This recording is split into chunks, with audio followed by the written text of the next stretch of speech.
दोस्तों नमस्कार। आपका स्वागत है द साइंस अप में। आप लोग देख रहे हैं साइंस की स्पेशल सीरीज। ये इम्पॉर्टेंट है।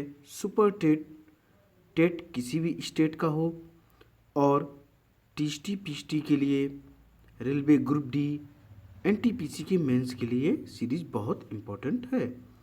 अब तक जो सीरीज हो चुकी हुई है 32 कंप्लीट हो चुकी हैं। ये सीरीज है 33। आइए दोस्तों स्टार्ट करते हैं क्वेश्चन नंबर 826 से। निम्न में से कौन सा किसी पारिस्थितिक तंत्र में एक दिशी प्रवाह दर्शाता है? तो इसका आंसर हो जाएगा बी नंबर ऊर्जा। ऊर्जा क्या होता है? एक ही डायरेक्शन को प्रदर्शित करता है। क्या प्रदर्शित करता है? एक ही डायरेक्शन को यह प्रदर्शित करता है। कैसे? सपोज दैट किसी हिरन ने घास खाई। प्राथमिक उत्पाद क्या होते हैं? घास होते हैं। फिर क्या हुआ कि उसको हिरन ने खाया, तो 100% ऊर्जा जो घास में उपस्थित थी वह हिरन में सिर्फ 10% जाएगी। अब अगर हिरन को कोई अन्य जीव खाता है तो हिरन की जो 10% है उसका वह 1% उसमें जाकर पहुंचेगी। तो इस तरीके से क्या हो गया, ये धीरे धीरे जो ऊर्जा है, ऊर्जा का स्तर वह कम होता चला जाता और यह एक दिशी प्रवाह को प्रदर्शित करता है। कौन? ऊर्जा। तो इसका आंसर बी नंबर सही हो जाएगा। अब देखें क्वेश्चन नंबर 827। पेनिसिलिन का आविष्कार किसने किया था? तो इसका आंसर हो जाएगा सी नंबर, अलेक्जेंडर फ्लेमिंग ने ही पेनिसिलिन का आविष्कार किया था। रक्त पर संचरण की बात करें, जिसको इंग्लिश में ब्लड सर्कुलेशन कहते हैं, उसकी जो खोज की थी विलियम हार्वे ने की थी। किसने की थी? विलियम हार्वे ने। अगर इसी जगह क्वेश्चन पूछा जाए रक्त समूह की किसने खोज की थी, अर्थात इंग्लिश में जिसको ब्लड ग्रुप कहते हैं, ABO। क्या? ABO। तो इसकी खोज लैंड स्टीनर ने की थी। जो रेबीज का टीका एवं दूध में पाश्चराइजेशन होता उसकी खोज लुई पाश्चर ने की थी। रेबीज क्या होता है? यह कुत्ते के काटने से होता है। और पाश्चराइजेशन क्या होता है? जब हम दूध को क्या करते हैं, 62 डिग्री सेल्सियस पर गर्म करते हैं और उसे तत्काल ठंडा कर देते हैं, ये पाश्चराइजेशन कहलाता है। अब पाश्चराइजेशन से फ़ायदा क्या होता है? इससे जो दूध है वह लंबे समय तक संरक्षित और सुरक्षित रहता है। चेचक का जो टीका उसकी खोज एडवर्ड जेनर ने की। रक्त पर संचरण विलियम हार्वे, पेनिसिलिन की अलेक्जेंडर फ्लेमिंग, रेबीज का टीका या पाश्चराइजेशन लुई पाश्चर, और ब्लड ग्रुप रक्त समूह की लैंड स्टीनर, चेचक का टीका एडवर्ड जेनर। आइए अब देखें क्वेश्चन हम लोग 828। मादा एनाफ्लीज मच्छर किस रोग का वाहक है? इसका आंसर हो जाएगा सी नंबर, मलेरिया। जो मादा एनाफ्लीज होता है यह क्या होता है? मलेरिया का क्या होता है? रोग वाहक होता है। इसी के काटने से कौन सा रोग होता? मलेरिया रोग होता है, जिसके लक्षण क्या होता है? हल्की सी ठंड लगना और कपकपी लगना और धीरे धीरे फीवर का आना, ये मलेरिया रोग के लक्षण होते हैं। अब हम लोग क्वेश्चन देखेंगे 829। कुकुरमुत्ता, जिसको मशरूम कहते हैं, की खेती उपयोगी नहीं होती है। तो इसका आंसर हो जाए बी नंबर, शस्त्र रोगों के जैविक नियंत्रण में। किस रोगों? शस्त्र रोगों में। शस्त्र रोगों के जैविक नियंत्रण में कुकुरमुत्ता मशरूम की खेती उपयोगी नहीं होती। और इसके उपयोग हम बता दें, मशरूम जो मशरूम होता है वह प्रोटीन का एक मुख्य स्रोत होता है। इसमें प्रोटीन की अधिक से अधिक मात्रा पाई जाती है। प्रोटीन की मशरूम की सब्जी भी बनाई जाती है। अब देखेंगे हम लोग क्वेश्चन नंबर 830। मधुमक्खी में पुंधुप, जिसको ड्रोन कहते हैं, होते हैं। किसमें होते हैं? ये होते हैं अनुवर में। किसमें होते हैं? अनुवर नर में होते हैं। ध्यान रखिएगा, नर तो होगा, मेल तो होगा, बट वह कैसा होगा? अनुवर। इसका आंसर सी नंबर करेक्ट हो जाएगा। अब हम लोग क्वेश्चन देखेंगे 831। किस ऊतक के नख, खुर और सींग बने होते हैं? तो इसका आंसर हो जाएगा सी नंबर, क्रेटिन के। जो आपने अपने नाखून देख लो, बाल देख लो, जानवरों की सींग देख लो, खुर देख लो, ये किसके बने होते हैं? ये क्रेटिन के बने होते हैं। किसके बने होते हैं? क्रेटिन। और इसका आंसर हो जाएगा सी नंबर। क्रेटिन का कार्य क्या होता है? इसको लोग एक्सरसाइज के पहले लेते हैं, अर्थात जो लोग जिम से रिलेटेड हो, बॉडी बिल्डिंग करते हो, एथलेटिक्स करते हो, तो लगभग वर्कआउट के पहले 30 मिनट पहले लेते हैं। इसका कार्य क्या होता? शरीर को अधिक ऊर्जा प्रदान करने का। अब हम लोग क्वेश्चन देखेंगे 832। पुरुष में पुरुषत्व के लिए कौन सा गुणसूत्री संयोजन उत्तरदायी है? तो इसका आंसर हो जाएगा डी नंबर XY। XY जो है कैपिटल में, वह प्रदर्शित करता है मेल को अर्थात पुरुष को, और XX हो अर्थात डबल X हो कैपिटल में, वह प्रदर्शित करता है फीमेल को अर्थात मादा को। तो क्या है, जब ये दोनों क्रॉस करते हैं तो इसी से मनुष्य लिंग निर्धारण होता है। अगर XX हुआ तो पुत्री होगी, XY हुआ तो पुत्र जन्म लेता है। और एक भी गुणसूत्र ऊपर नीचे, गुणसूत्रों की दोस्तों संख्या कितनी होती? 46। जोड़े में कितने होते? 23 होते हैं। तो मैंने अभी आपको संख्या बताई 46 संख्या है, जोड़े में कितने होते हैं? 23 जोड़े होते हैं। अब हम लोग देखें क्वेश्चन नंबर 833। किसी क्षेत्र में पेड़ों के उगने के लिए अपेक्षित न्यूनतम तापमान क्या होता है? इसका आंसर हो जाएगा डी नंबर 6 सेल्सियस। किसी क्षेत्र में पेड़ों को उगने के लिए न्यूनतम अपेक्षित तापमान 6 सेल्सियस होना चाहिए। हम सभी लोग जानते हैं, जितने हम लोग पेड़ पौधे उगाते हैं उनके लिए नमी की व्यवस्था करते हैं, अर्थात पानी का छिड़काव करते हैं, खेतों में पानी लगाते हैं, ताकि जो हमारी फसल है या जो भी पेड़ पौधे हैं उनको एक अनुकूल वातावरण प्रदान किया जाए, ताकि वह जल्दी से जल्दी वृद्धि करें और पर्यावरण को फायदा दे सके। अब हम लोग देखेंगे क्वेश्चन नंबर कौन सा? 834। कुरिंजी पुष्प के 12 वर्ष में एक बार खिलने का कारण क्या है? तो इसका जो आंसर हो जाएगा ए नंबर, प्रकाश अवधि। जो प्रकाश अवधि कुरिंजी पुष्प के 12 वर्ष में एक बार खिलने का मुख्य कारण है। और ये जो कुरिंजी का पुष्प होता है ये बहुत अधिक इम्पॉर्टेंट होता है। इसकी अधिक जानकारी के लिए आप गूगल में जाकर इसके बारे में पढ़ सकते हैं। और इस पर बहुत सारी मूवी भी बनी, हॉलीवुड भी और साउथ इंडियन मूवी इस पर बनी है कुरिंजी फूल पर। अब देखेंगे हम लोग क्वेश्चन नंबर 835। मानव त्वचा बिना छाले पड़े अधिकतम कितना तापमान सह सकता है?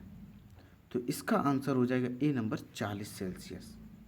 क्या हो जाएगा? 40 सेल्सियस, अर्थात किसी भी प्रकार की कोई स्किन में उसको प्रॉब्लम नहीं होगी और 40 सेल्सियस तक उसकी बॉडी अर्थात ह्यूमन बीइंग की बॉडी एक्सेप्ट कर सकती, नो प्रॉब्लम। दोस्तों ऐसा क्यों? ऐसा इसलिए क्योंकि जो ह्यूमन बीइंग की बॉडी का टेम्परेचर होता है वह 37 सेल्सियस अर्थात 37 सेल्सियस होता है। फ़ारेनहाइट में 98.4 फ़ारेनहाइट होता है, इसलिए 3 सेल्सियस तक ऊपर में कोई विशेष प्रॉब्लम नहीं होती है। बट इससे ऊपर जाता है तो घमौरियाँ वगैरह होने लगती हैं। तो अपनी बॉडी कितने तक आराम से एक्सेप्ट कर सकती, कोई प्रॉब्लम ना हो? 40 सेल्सियस अर्थात 40 सेल्सियस। आंसर इसका ए नंबर करेक्ट है। अब देखें क्वेश्चन नंबर 836। कौन सा? 836। एक वयस्क पुरुष के लिए सामान्य हीमोग्लोबिन मात्रा प्रति 100 ml रक्त है। तो इसका आंसर हो जाएगा डी नंबर, 14.5 ग्राम। एक वयस्क पुरुष के लिए सामान्य हीमोग्लोबिन की मात्रा प्रति 100 ml रक्त में 14.5 ग्राम होती है। मैं आपको बता दूं, एक वयस्क एडल्ट पुरुष के या एडल्ट ह्यूमन बीइंग की बॉडी में जो रक्त होगा वह लगभग होता है कितना? 5 से 6 लीटर। कितना होता है? 5 से 6 लीटर। और वैसे बॉडी से नापा जाए तो बॉडी का 7% होता है। कितना होता है? 7%। सपोज दैट किसी व्यक्ति का वजन 70 किलो है, तो हम इसमें जोड़ना चाहेंगे इसमें ब्लड कितना निकलेगा, तो हम 70 का 7% निकाल सकते हैं। तो क्या आ जाएगा? 70 का 7% हम लोग निकालेंगे तो देखिए 70 का अगर 70% निकालोगे तो आप निकाल सकते हैं कि वेट कितना आएगा और इसमें रक्त कितना आ जाएगा। दोस्तों कितना? तकरीबन 7-8 लीटर की समथिंग आता है। बट जो वयस्क पुरुष होते हैं, स्त्री होते हैं, उनके शरीर के वेट के अनुसार भी ब्लड होता है। औसत पूछा जाए तो आप बता सकते हैं 5 से 6 लीटर। क्वेश्चन देखेंगे 837। रेशेदार अस्थि जोड़ पाया जाता है। किसमें पाया जाता है? इसका आंसर सी नंबर हो जाए कपाल। कपाल मतलब सिर। सिर में जो ज्वाइंट होते हैं वह रेशेदार ज्वाइंट होते हैं। अब देखेंगे क्वेश्चन नंबर 838। 19-21 दिन की अवधि का उल्लेख किया जाता है। इसका आंसर हो जाए ए नंबर मुर्गी के अंडे को सेने की अवधि। देखिए, मुर्गी जो अंडे देती है उसको सेने का अर्थात है उन अंडों से बच्चों को निकालना। और बच्चे निकाले कैसे जाते? जब वह मुर्गी अंडे पर लगातार 19 से 21 दिन तक बैठी रहती, वहीं पर उसे दाना पानी की व्यवस्था की जाती। शरीर की बॉडी जो मुर्गी होती है उसकी शरीर की गर्माहट से वो जो अंडे होते हैं वो सेते हैं और उन अंडों से बच्चों का जन्म होता है। इसका आंसर ए नंबर है। 19 से 21 दिन की अवधि मुर्गी के अंडों को सेने की होती है। अब देखेंगे 839। मछली का एयर ब्लैडर, जिसको वायु आशय कहते हैं, किस रूप में कार्य करता है? तो इसका जो आंसर हो जाएगा सी नंबर करेक्ट, सहायक श्वसन अंग और द्रव स्थैतिक अंग दोनों। मछली का एयर ब्लैडर जो होता है वह सहायक श्वसन और अंग द्रव स्थिक अंग दोनों के रूप में यह कार्य करता है। मैं आपको दोस्तों बता दूं, जो मछली श्वसन क्रिया करती है वह गिल्स के माध्यम से। इंग्लिश शब्द है गलफड़े, हिंदी क्लोम। 3 नामों से आप जान सकते हैं, गलफड़े, गिल्स, क्लोम, तीनों एक ही चीज़ है। इसी के माध्यम से, इसी अंगों के माध्यम से जो फिश होती, मछली होती, वह श्वसन क्रिया करती है और जो पानी में घुली हुई ऑक्सीजन होती उसका वह यूटिलाइज करती है, उपयोग करती है। अब हम लोग क्वेश्चन देखेंगे 840। हमारे शरीर में कुल कितनी मांसपेशियां होती हैं? तो ध्यान रखिएगा, एग्जैक्ट आंसर 656। आंसर क्या हो जाए? 656 टोटल मांसपेशियां हमारे शरीर में होती हैं। इसका करेक्ट आंसर बी नंबर हो जाएगा। दोस्तों बता दें, जो बोन्स होती हैं वह 206 होती हैं। जब कोई शिशु जन्म लेता है उस दौरान उसके शरीर में 300 हड्डियाँ होती। जैसे जैसे वह बड़ा होता जाता है कुछ हड्डियाँ आपस में जुड़ती जाती हैं और जब वही बच्चा वयस्क हो जाता, पूर्णतः अडल्ट हो जाता, फुल्ली अडल्ट, तो उसकी बॉडी में जो हड्डियाँ होती वह 206 होती हैं। अब देखें क्वेश्चन नंबर 841। कैडमियम प्रदूषण किससे संबंध है? किससे संबंधित है, आप ऐसा समझ लें। इसका आंसर हो जाएगा डी नंबर, इताई इताई रोग से। जो कैडमियम भी बोलते हैं, कैडमियम भी बोलते हैं, तो इससे कौन सा रोग होता है? इताई इताई रोग होता है। इंग्लिश में इसे इटाई इटाई रोग कहते हैं। अब हम लोग देखेंगे क्वेश्चन नंबर कौन सा, 842। जीवित संसार में सबसे प्रचुर एंजाइम है, कौन सा है? इसका आंसर ए नंबर हो जाए रुबिस्को। जीवित संसार अर्थात जो जिंदगी जी रहे हैं ऐसी लिविंग लाइफ, इसमें सबसे ज़्यादा एंजाइम कौन है? रुबिस्को एंजाइम जो है वह प्रेजेंट है अर्थात उपस्थित है। जीवित संसार का तात्पर्य यहाँ पर है ऐसी दुनिया जहाँ वृद्धि लोग करते हों, प्रजनन करते हों, अपने वंश को बढ़ाते हों, श्वसन क्रिया करते हों, अर्थात सारी शारीरिक क्रियाएं उनमें संपन्न लगभग होती हों। अब देखें क्वेश्चन नंबर 843। माइकोबैक्टीरियम लेप्री क्या है? तो इसका आंसर हो जाए ए नंबर दंडाणु। क्या है? माइकोबैक्टीरियम लेप्री बैक्टीरिया का जो आकार है वह दंडाणु होता है। दंडाणु मतलब होता है रॉड शेप्ड। रॉड शेप्ड को आप समझ सकते हैं, डंडे जो डंडा होता है उसके आकृति का, या सिलेंडर की आकृति का यह होता है कौन? Mycobacterium leprae. अब हम लोग देखेंगे आरबीसी। आरबीसी वायु शोषण नहीं करते क्योंकि उनमें नहीं होते हैं। तो क्या नहीं होते? उसमें सूत्रकणिकाएं जिनको माइटोकॉन्ड्रिया कहते हैं। क्या कहते हैं?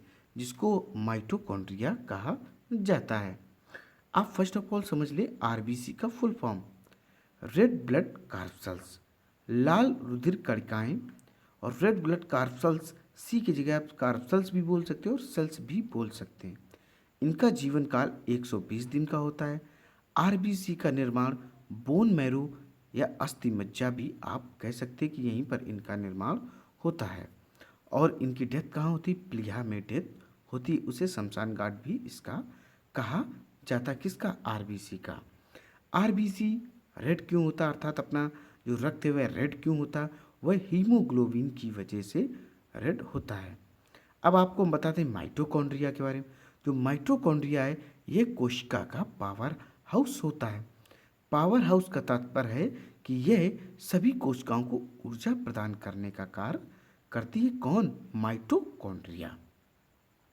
तो आरबीसी जो है वह श्वसन क्यों नहीं कर पाती? क्योंकि उसमें सूत्र कणिकाएं अर्थात माइटोकॉन्ड्रिया अपसेंट होता है, उपस्थित नहीं होता, इसलिए आरबीसी में किसी भी नहीं होती है। अब हम लोग देखेंगे क्या, क्वेश्चन नंबर 845। समयुग्मजी अप्रभावी और विषम युग्मजी पादप के बीच संकरण होता है। इसका आंसर हो जाएगा बी नंबर, परीक्षार्थ संकरण। क्या कहते हैं?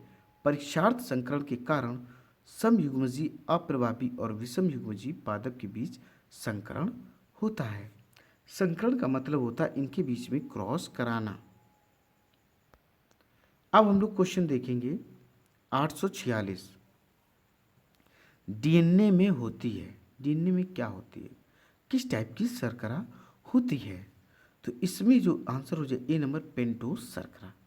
डीएनए में कौन सी शर्करा होती है? इसमें पेंटोस शर्करा होती है। डीएनए का full form deoxy ribonucleic acid होता है। क्या होता है? डीऑक्सी राइबोन्यूक्लिक एसिड इसका फुल फॉर्म होता है। ये एक जेनेटिक मटेरियल अर्थात आनुवांशिकी पदार्थ कहलाता है। और जो डीएनए का डबल हेलिकल मॉडल्स है उसको प्रेजेंट किया था वाटसन एंड क्रिक ने। दोस्तों डीएनए फिंगरप्रिंट का किसमें उपयोग होता? विभिन्न प्रकार के जो अपराध होते हैं उनकी जांच हेतु डीएनए का प्रयोग होता है। अब हम लोग देखेंगे क्वेश्चन नंबर 847। पद जीन किसने बनाया था? इसका आंसर हो जाएगा बी नंबर, जोहानसन। जीन जो पद जीन है उसको किसने बनाया था? जोहानसन ने बनाया था। अब देखेंगे हम लोग क्वेश्चन नंबर 848। पूतजीवी वे जीव हैं जो आहार के लिए निर्भर करते हैं। पूतजीवी का मतलब होता है सेप्रोफाइट्स। आइए दोस्तों फिर से बताते हैं, जो पूतजीवी होते हैं इनको इंग्लिश में सेप्रोफाइट कहते हैं, जो आहार के लिए मृत और क्षयमान सामग्री पर निर्भर करते हैं। अब मैं आपको समझा देता हूँ, इनको मृतोपजीवी भी कहते हैं और पूतजीवी भी कहते हैं। इंग्लिश में इनको सेप्रोफाइट करते हैं। ये अपने खाने के लिए किस पर निर्भर करते हैं? सड़ी गली चीज़ों पर या ऐसे जीव जंतु जो मर जाएं, उनसे यह अपना भोजन प्राप्त करते। इन्हीं को पूतजीवी, मृतोपजीवी और इंग्लिश में सेप्रोफाइट कहते हैं। तो ध्यान रखिएगा दोस्तों। अब देखेंगे क्वेश्चन नंबर हम लोग 849। पटसन के रेशे हैं, जो पटसन के रेशे वे कैसे होते हैं? इसका आंसर बी नंबर हो जाएगा, द्वितीयक फ्लोएम से वास्ट रेशे। पटसन के रेशे कैसे होते हैं? द्वितीयक फ्लोएम से वास्ट रेशे होते हैं। अब फ्लोएम के बारे में आप समझ लो। फ्लोएम का कार्य क्या होता है? जो पेड़ पौधे भोजन बनाते हैं यही फ्लोएम पेड़ पौधे के विभिन्न शाखाओं तक पहुंचाने का कार्य कौन करता? फ्लोएम करता। जाइलम क्या करता? जड़ों के माध्यम से खनिज पदार्थ और जल का अवशोषण करता है। कौन? आप बताएंगे? वह होता है जाइलम। फ्लोएम भोजन का काम, जाइलम पानी और खनिज लवण का कार्य करता है। अब हम लोग देखेंगे क्वेश्चन नंबर 850। विलीन जीवों का सूक्ष्म जैविक उपयोग निष्पादित किया जा सकता है। इसका आंसर हो जाएगा ऑक्सीकरण द्वारा। देखिए डिस्क्रिप्शन, ऑक्सीकरण द्वारा विलीन जीवों का सूक्ष्म जैविक उपयोग क्या जीवों का सूक्ष्म जैविक उपयोग निष्पादित किया जा सकता है। अब दोस्तों हम बता दें, अगर आपसे कभी पूछा जाए कि जो बायोलॉजी है, जीव विज्ञान है, उसके जनक कौन है? उसके जनक अरस्तु हैं। इंग्लिश में इन्हीं को हम अरिस्टोटल कहते हैं। फादर ऑफ बायोलॉजी अरिस्टोटल, जीव विज्ञान के पितामह अरस्तु। अगर इसी जगह आपसे पूछा जाए जो वनस्पति होती है जिसको इंग्लिश में बॉटनी कहते हैं, उसके पितामह कौन है? थियोफ्रेस्टस। कौन है? Theophrastus. What is the father of botany तो आप बोल सकते हैं थियोफ्रेस्टस। वनस्पति के पितामह कौन है? थियोफ्रेस्टस हैं। बॉटनी के फादर कौन है? थियोफ्रेस्टस। इसी जगह आपसे जूलॉजी के बारे में पूछा जाए, जंतु विज्ञान के पितामह कौन है, तो वह अरस्तु हैं। इंग्लिश में अरिस्टोटल कहते हैं। आप बता सकते हैं कि जो फादर हैं किसके? जूलॉजी के, वह अरिस्टोटल हैं। दोस्तों उम्मीद है ये सीरीज आपको पसंद आई होगी। इसी तरीके की एनसीईआरटी बेस्ड सीरीज आपको कंटिन्यू मिलती रहेंगी। बस आपको करना क्या है, वीडियो को अधिक से अधिक लाइक करना है, शेयर करना और चैनल को सब्सक्राइब करना है। दोस्तों जय हिंद, जय भारत।